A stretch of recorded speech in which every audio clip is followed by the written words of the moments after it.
G'day, Keithy here, thanks for joining me again. So, if you watched the first video, which is up there, you'll know what we're here to talk about today. We've got the Range Rover in the garage. I need to reverse it back so that we can have a bit of a look. Just a quick recap on what we were doing recently. So we went over the EAS system to try and find leaks basically. The Range Rover's holding height, we've established that. So it'll stay up overnight at whatever height you tell it while you're driving, etc, etc. But we noticed that the tank was coming down in pressure over time. We did a couple of things to try and find where the leak was. We found a leak on the air tank on the right hand side underneath the driver's seat, and fingers crossed that was the leak that resolves the issue. But unfortunately that wasn't the case. So now we've done everything we can. We've had a bit of a search for leaks in all of the airlines.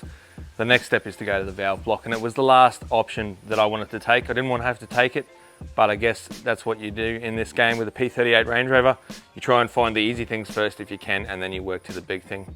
Now I do say it's a big thing, but it's actually not too difficult, and this is why I'm doing this video for you guys, to remove the valve block and to basically give it a rebuild. But what we're going to do is we're going to find the problem first, and then we're going to fix it and put it back in. So grab a couple guys and get ready for another great video on this P38 Range Rover that will hopefully help you out. So if you are going to try and do this job for yourself, follow along. Hopefully we'll give you a hand.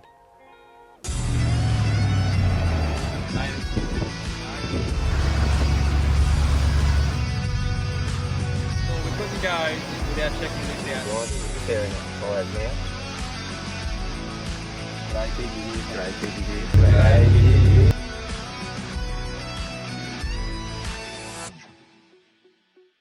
So why am I in the garage doing this at the moment? Well, I've got a bit of shade because the sun out there is pretty hot, but at the same time the weather is a little bit ominous today, ominous, whatever that word is.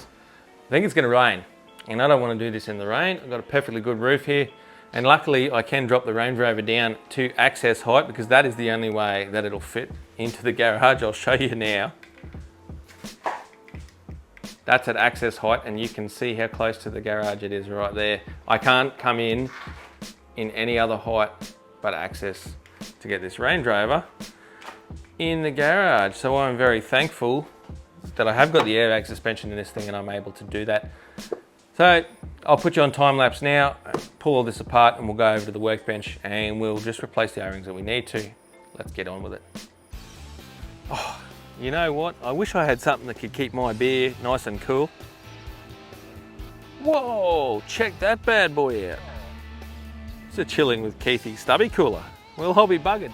But you know what? This is more than just a stubby cooler, because if you don't like beer, you can put your water or your coffee or something else in there. How's that? Oh, wowee, I'm impressed. And if you're impressed as well and you want one of the chilling with Keithy stubby coolers for 20 Australian dollars, that includes postage, I'll send you one of these bad boys to your door. I'll give you the details down below. $20, including the cost of getting it down to you, or up if you're up north of me. Chilling with Keithy stubby cooler coming your way. There's the link right there. Woohoo! Now let the air out of every air spring and the tank. Make sure that they are all completely at zero now.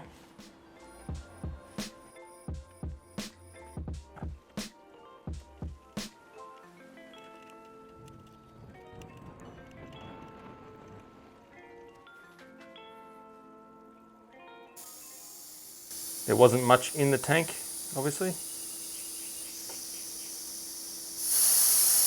Quite a bit in that spring.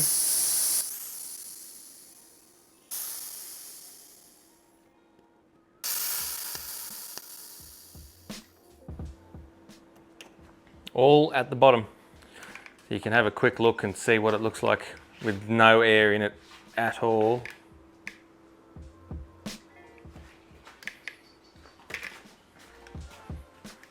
That's right down.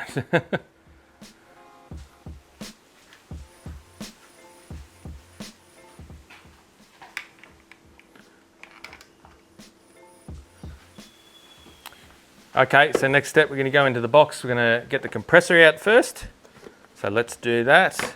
I have to remove this airline, which is the intake airline. That is a custom fitting that I've made for this thing. I'll take off these and we'll remove the air compressor and disconnect the power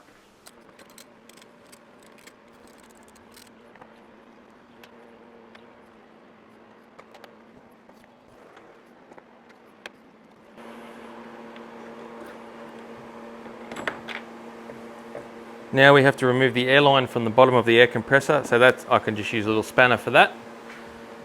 Let's see if I've got enough oomph out of this bad boy to do that. No. The right tool is always the way to go.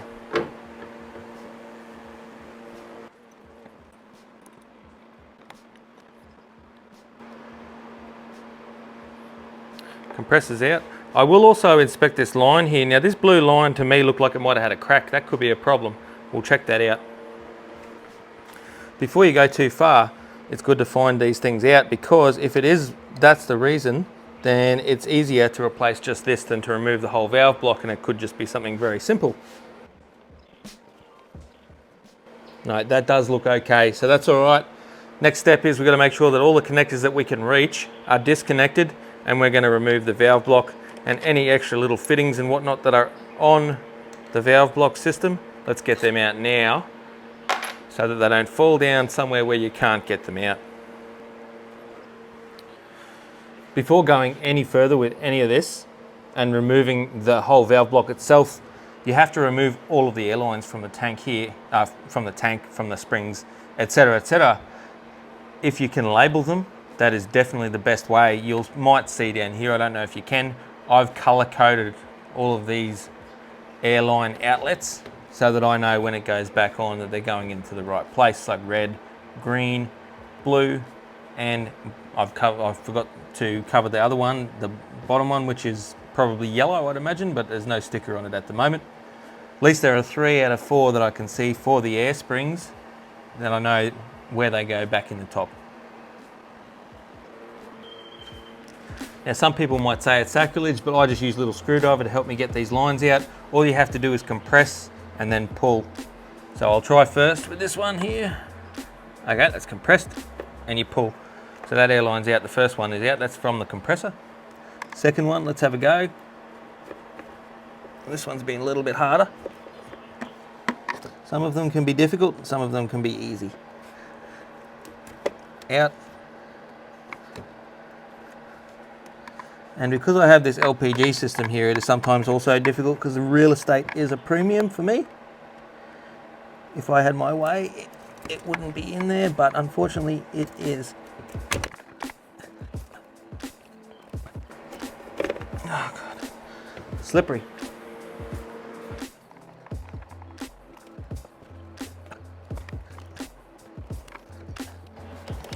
It also helps if you can see what you're doing.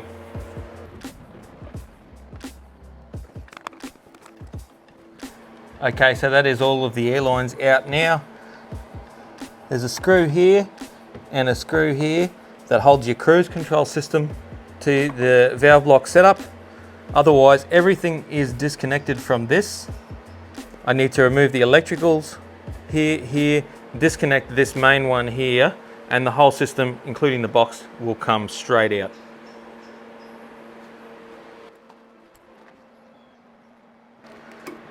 Okay, so that is all loose now, the cruise control vacuum setup.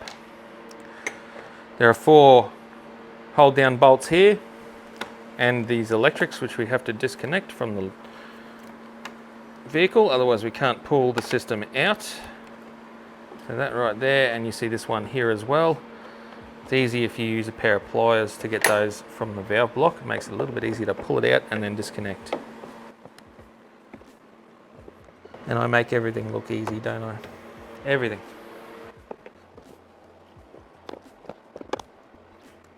This one is actually a little bit difficult to get out because it is so tight. Sometimes it's easier to disconnect the wiring harness after you've lifted the valve block a little bit. Otherwise you risk damaging the connector here. I got him finally. It's very tight, so we'll disconnect that. And I've just dropped down one of these bolts that holds the compressor down too, so I'll pick that up before we go lifting this thing out. The last thing we want to do is lose one of these. That one's in, and the other one over here is in. So that's all right. We've got this bad boy to disconnect.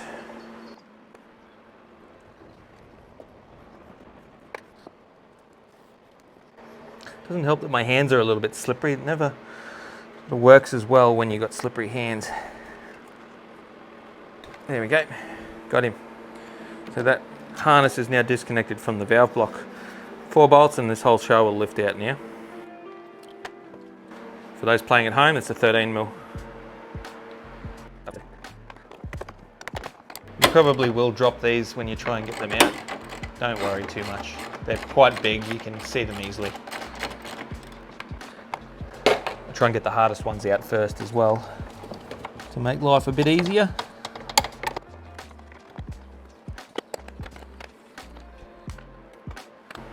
The good thing is, because of their size, if you do drop one, you can often find them quite easily.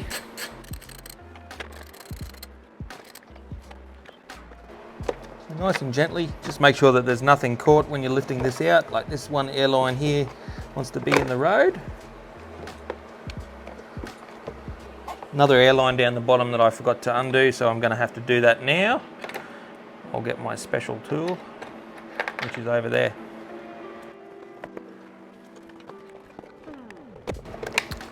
And there you have it, valve block is out.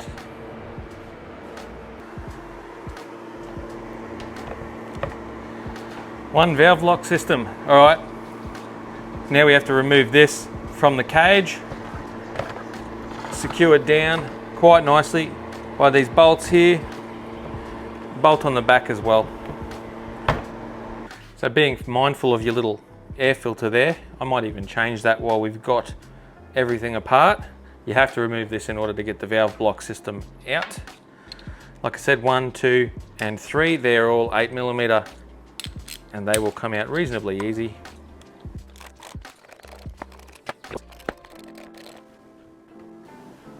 There's one. It is supporting the valve block to a degree, so they can be a little bit not firm, I guess, yeah, to get out. You'll notice too, the ones that go into the side of the valve block are longer than the ones that go into the back end of the valve block. I'm just going to finish it off with this, make life a little bit easier. All right, so the 2 side ones are the tall ones. One short one is the one that goes on the back.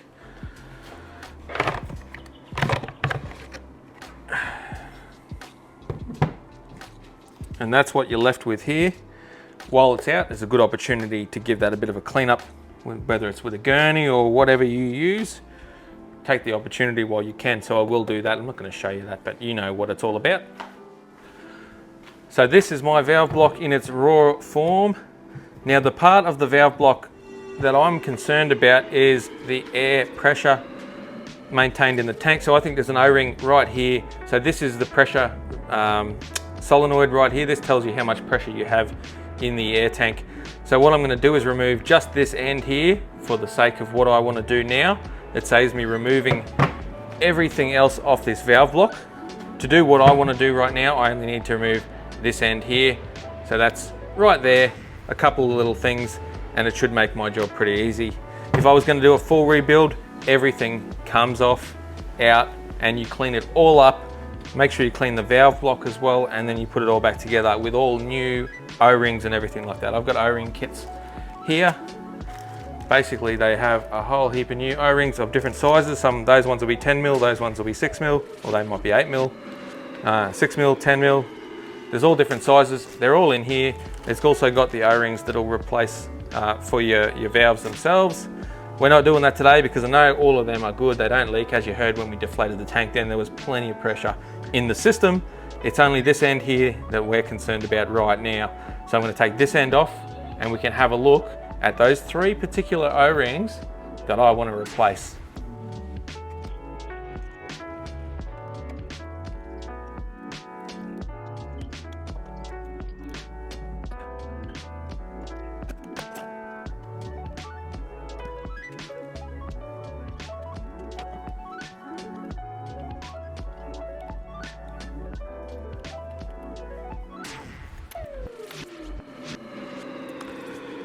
And these O-rings here and these O-rings here are what we're going to replace right now.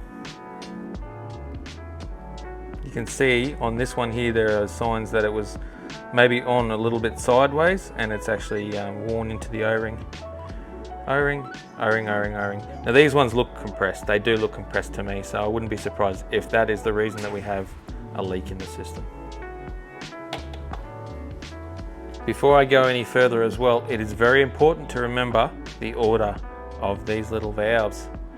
So we've got this one pointed up from here and these two pointed out from there. You can see they look different on the other side. So it should be reasonably easy to remember the way that they have to go back on.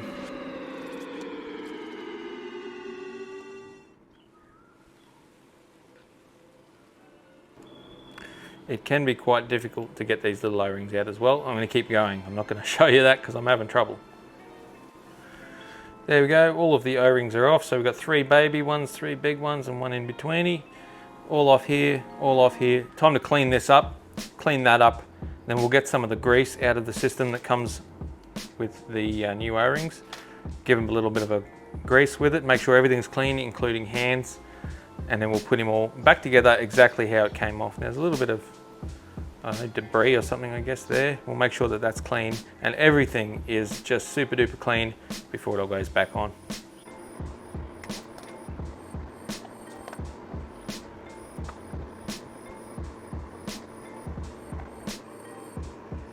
So what we want to make sure of is that it's nice and clean and there's no burrs and there's no debris or anything in there. It needs to be nice and clean, so I'll turn the camera off. I'll just go through and do that without putting you guys through that. This side here looks quite good.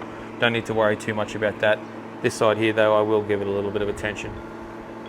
So if you have a look here, you can see there's a little bit of debris that I've sort of scraped off with this small little screwdriver. That could have been the stuff that was causing the leak. It was only a very small leak, as you're aware. So we've cleaned that now. I'll just get the spray on there and we'll clean it up properly. Hopefully that was the only thing causing the issue. Fingers crossed. Okay, that's all nice and clean. I'm happy with that now. This is also nice and clean. That's just from the spray, that little mark. Don't worry too much about that. Lovely and clean. So we've got the little grease here that goes on with the O-rings. This is the check valves O-ring set, which, if you know, we've got 7 there, 2 massive, 2 tiny, and 1 in between. We've got 1, 2, 3, I should say. 3 massive here, 1, 2, 3 tiny, and 1 in between with a little extra one in there for God knows what reason. Oh, of course, it goes down to there. So we are going to sort all of that out now. We're going to replace the O-rings, put all of the stuff back in together, and reassemble the whole setup.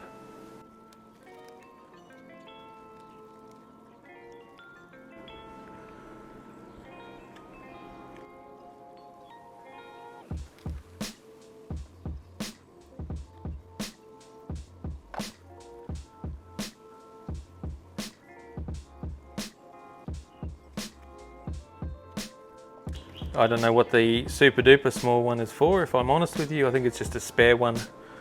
So I'm going to put him back in the bag and we'll now reinstall our little part. The hard part now is to get everything together without losing any of these O-rings or without making a mistake. So you need to be really careful when you're putting A back on B. So that is on. There's nothing caught underneath it, no air line, no electrical lines or anything like that. So we'll put these back in, nip them up, and call that one done. Make sure that you've got a washer on each of these too.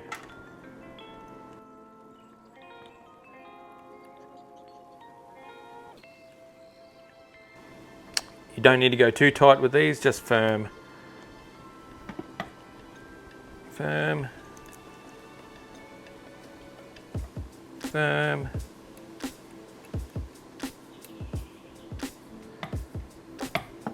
Firm. Firm. Okay, that looks good. It doesn't look like it's caught on anything in there. The system is all together nicely. So we can put the case back on this bad boy here on the solenoid, put our little screws in, put it all back together and reinstall the system now.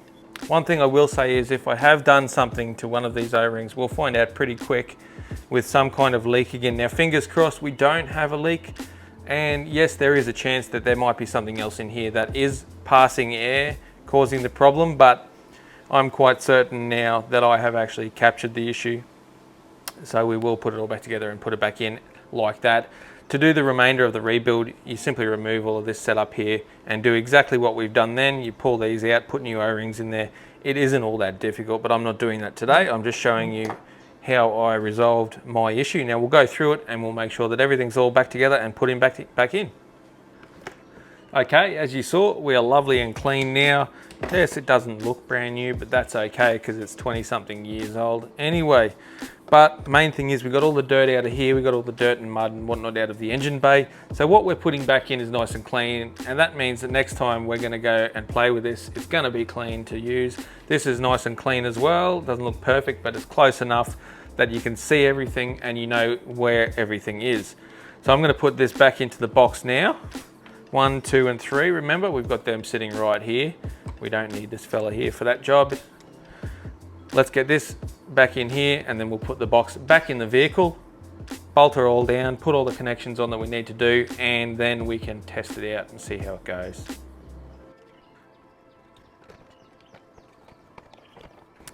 So you can see that's nearly lined up. It's a good time to start getting some of these sort of in. That one there will go in before you tighten them all up. Where is my tool? There it is. A couple of turns like that is all you need. That one is also in position. It's easier when it's turned sideways.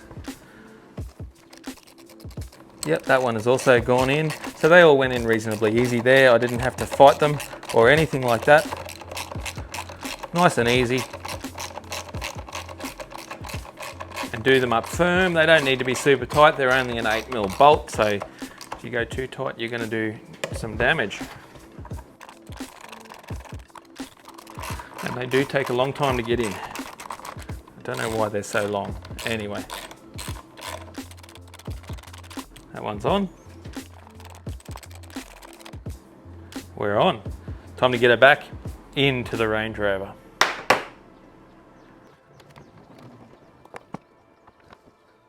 So before I do any of these nuts and bolts up, I'm actually going to put all of the air lines in. It'll make it easier to do it now than it will to do it later on.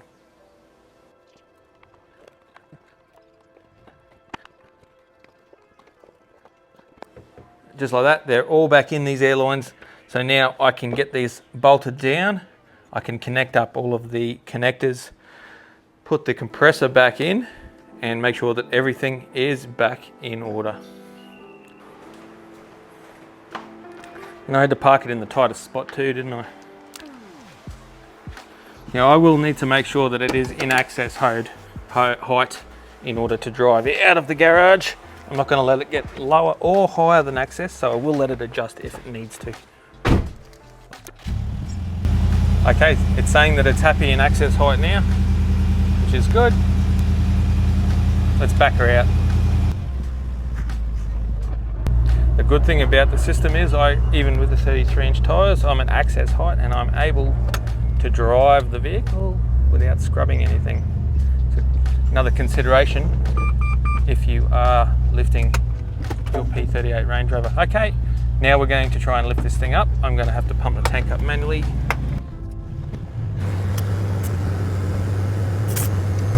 Up goes the front. You hear the LPG kicking in now. So that's the LPG injectors. Once this tank's at 100 psi, I'll stop pumping it up manually and I'll let the EAS compressor do the job. And I'll bring you up to the front of the car. There we go. Okay, so now you might think there's not a lot that we can do. We just need to pump the tank up, and yes, we do need to pump the tank up. You can hear this compressor's a lot quieter now too. I think one of these mounts might have been a little tiny bit loose at the time. I'm going to go through here with the spray now, just spray it around the valve block and all of the areas in here have a look for any air leaks that are fresh, because I have played around with it. It's likely that maybe something's not in quite perfectly. We'll double check all of that. This is the only place that we can have an air leak in the system now, so fingers crossed we've nailed it. If not, we will have to go back into the drawing board again, but fingers crossed what we did today has cured the issue. All right, we're at height and the tank is up at 150 PSI. We're full, woohoo! I can't hear any air leaks, but we're gonna have a look with this stuff again, see if we can see any air leaks. If we don't see any, then we're gonna play the waiting game and see if that tank goes down over a period of time. And if that's the case, then there's something else going on. Okay, there is no evidence here whatsoever of any air leaks at all on any of the airlines. So that's a good thing, not that we could find any before. I'll just give the top end a little bit of a spray here just to double check everything. The only one that we did play with was down this end here. Now there doesn't appear to be anything happening down here, which is good. No evidence whatsoever of anything. Now we just have to play the waiting game. So it's about 2 o'clock in the afternoon now. I'll either report back to you tonight or I'll wait for tomorrow and let you know then. So it has been raining. I've been wanting to do this outcome video for you for 2 days. I haven't taken the Range Rover anywhere at all. So it's been sitting in the garage doing nothing since I did the repair. Now let's go and have a look at this tank and see how the outcome went.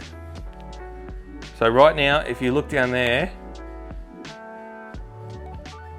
that's looking pretty good. So the pressure in the tank right down there right now, and keep in mind I haven't started the car, I haven't done anything. I literally just pushed it back by hand before I recorded this. I pushed it back, what, 6 feet? By hand, didn't start the engine, nothing like that. That is at about, I would say 130, 140, maybe let's say 135 PSI. So that means that the tank is holding pressure at 135 PSI. So for 2 days sitting here doing nothing, I think that's a win right there. Now let's have a little bit more of a talk about why I did it, how I did it, and why I made this actual video. Okay, so the big rig's half sitting out of the garage. You can see sun right now. So not even 5 minutes ago when I was recording in the engine bay, it was raining. I actually showed you a little bit of rain. Where's the rain gone? I don't know. The weather is doing funny things up here in North Queensland. Either way, we've had a win. We've managed to find where the air was leaking from, replacing a couple of little O-rings inside the valve block. And given it's been 2 days now, and I don't think we actually lost any pressure, I think it was only sitting at about 130 pounds or 140 pounds when I parked the car, to be honest. So that is something very simple to do that I wanted to show you guys. I've had a lot of requests from people. I know I said earlier in the previous video that there was about 10. It was actually probably closer to 50 people who have asked me to do something with the EAS system again. I've actually had a lot of people ask if they can send their stuff to me and I do some repairs. And I'm actually doing one repair now. It's just a valve block rebuild for a gentleman down in Melbourne. So he'll get that one back very shortly, no doubt. I just wanted to show you that you can do it. So if you've got basic tools, you saw everything that I used in this video to get all of this stuff out, to have a look, to assess the problem, and then to put it all back together and diagnose what went wrong.